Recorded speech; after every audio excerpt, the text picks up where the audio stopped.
Assalamualaikum warahmatullahi wabarakatuh. Perkenalkan, saya Dwi Fitriani Iski, mahasiswa PG PAUD semester 8 akan mempresentasikan tugas 2 mata kuliah Filsafat Ilmu. Mekanisme filsafat ilmu dalam mengawasi dan memperkuat eksistensi, keilmiahan, dan nilai-nilai dalam ilmu pendidikan. Yang pertama, mengawasi dan memperkuat eksistensi ilmu pendidikan. Filsafat ilmu memastikan bahwa ilmu pendidikan tidak hanya menjadi teknis mengajar, tetapi sebuah disiplin ilmiah yang kokoh. Landasan ontologis dalam filsafat ilmu menegaskan apa yang sesungguhnya ilmu pendidikan itu, yaitu studi tentang proses memanusiakan manusia secara utuh. Ini mencegah pendidikan tereduksi menjadi sekedar transfer pengetahuan saja. Yang kedua, mengawasi dan memperkuat ilmiah pendidikan. Epistemologi dalam filsafat ilmu menguji apakah metode pendidikan yang digunakan, seperti kurikulum merdeka dan pembelajaran berbasis proyek, memiliki dasar logis rasional yang kuat. Yang ketiga, memperkuat nilai-nilai dalam ilmu pendidikan. Filsafat ilmu juga menekankan bahwa ilmu pendidikan wajib terintegrasi dengan nilai-nilai etika dan moral, bukan bebas nilai.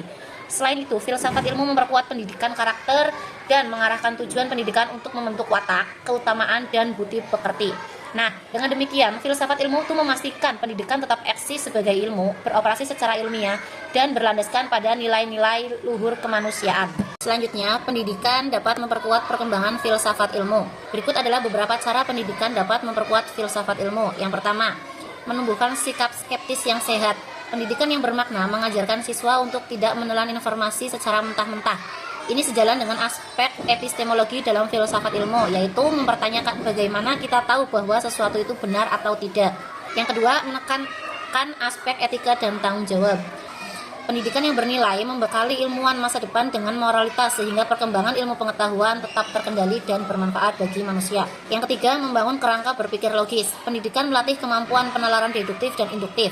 Tanpa logika yang kuat, filsafat ilmu tidak akan berkembang karena ilmu pengetahuan membutuhkan metodologi yang sistematis dan dapat dipertanggungjawabkan.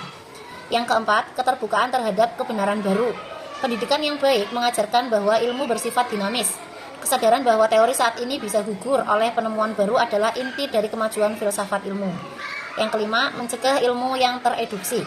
Pendidikan yang bermakna dapat menjaga agar ilmu pengetahuan tidak tereduksi hanya sebagai alat teknis saja, melainkan tetap menjaga hakikatnya sebagai sarana pencarian kebenaran dan kearifan. Secara singkat, pendidikan menyediakan instrumen berpikir, sedangkan filsafat ilmu menyediakan arah dan tujuan dari pemikiran tersebut. Filsafat ilmu sebagai pisau analisis dalam membedah persoalan-persoalan pendidikan. Filsafat ilmu disebut sebagai pisau analisis dalam membedah persoalan pendidikan karena menyediakan kerangka kerja kritis untuk mengkaji akar masalah, tujuan, dan metode pendidikan secara mendasar. Pendekatan ini membedah pendidikan melalui 3 pilar utama, yaitu ontologi, epistemologi, dan aksiologi. Yang pertama, ontologi, mempertanyakan hakikat pendidikan. Filsafat membantu mendefinisikan ulang makna pendidikan secara fundamental. Analisis ini membedah apakah pendidikan sekedar proses mekanis untuk mencetak tenaga kerja atau proses memanusiakan manusia untuk mengembangkan potensi seutuhnya. Yang kedua, epistemologi, menguji validitas ilmu pendidikan, menguji bagaimana teori dan ilmu pendidikan itu sendiri diproduksi. Pisau analisis ini memastikan apakah kurikulum metode pengajaran dan teori belajar diterapkan telah teruji kebenarannya secara ilmiah atau hanya didasarkan pada asumsi dan kebiasaan saja. Yang ketiga, aksiologi, menilai arah dan tujuan pendidikan, berperan sebagai pisau moral dan etika. Filsafat ilmu mempertanyakan untuk apa suatu ilmu pendidikan diajarkan. Ini mencegah pendidikan bergeser dari tujuan utamanya, yaitu untuk membangun karakter dan moral peserta didik, menjadi sekedar alat indoktrinasi atau komersialisasi saja.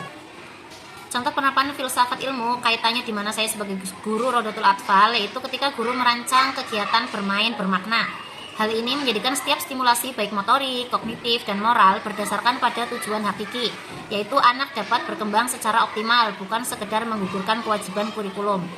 Guru meyakini bahwa pengetahuan terbaik bagi anak usia dini didapatkan melalui pengalaman langsung, panca indera, dan interaksi dengan lingkungan. Guru memfasilitasi metode learning by doing atau belajar dengan melakukan. Contohnya, ketika kita mengenalkan konsep tanaman, guru tidak hanya menunjukkan, ini loh gambar tanaman yang di papan tulis. Akan tetapi, guru bisa mengajak anak-anak untuk melihat tanaman di taman sekolah atau di sekitar sekolah untuk mengamati bentuk daun, kemudian tekstur tanah, bisa